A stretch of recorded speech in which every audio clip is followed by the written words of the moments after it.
Амансыздарбы, ардактуу бүгүнкү ушул жол тасмасына келген кыргыз журту. Урматтуу чыгармачыл топ.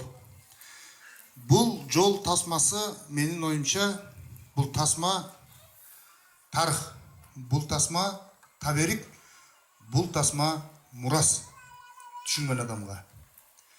Бул комедия эмес, урматтуу туугандар. Мен мынакей сиздер комедия деп атап атасыздар да, Аскат, туурабы?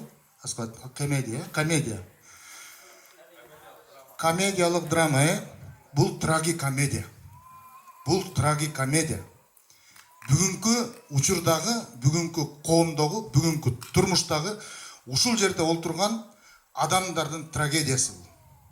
Анан айрымдарга комедия болуп көрүнө берет да. Мен ушул чыгармачыл топко баш ийип таазим кылам. Мүмкүн болсо ушул чыгармачыл топко ушул сценарийди жазган, ушул жалпы баарына ордубуздан туруп кол чаап койсок деле жарашмак негизи. Бар болгула. Рахмат сиздерге. Чоң рахмат. Аман болуңуздар, аман болуңуздар. Кыргыз мынакей сөз сыйлаган эл экенин түшүндүрдүңүздөр. Кыргыз бир сөз менен ушинтип бирин-бири түшүнөт деп ойлойм. Рахмат.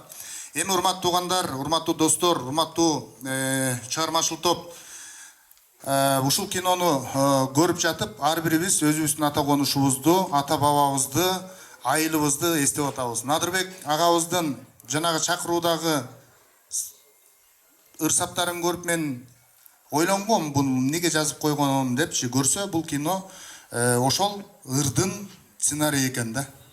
Ошол ырдан алынган сценарий экен. Мирлан мырза, сизби? Сценарийдин автору, бар болуңуз, бар болуңуз. Анан дагы бир нерсе бар. Бул кыргызга тиешелүү нерсе.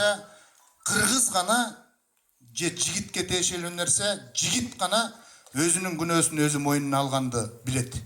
Анан аны башка бирөөнө көрсөтө алат, мына депчи. Жигит гана кыла алат ошону. Мен ушул жерден азыр отуруп, артымда ким отурат билбейм, бирок күбүр-шыбыр сөздөр угулуп атты. Суамбек атанын үйү тетиги деп атты да.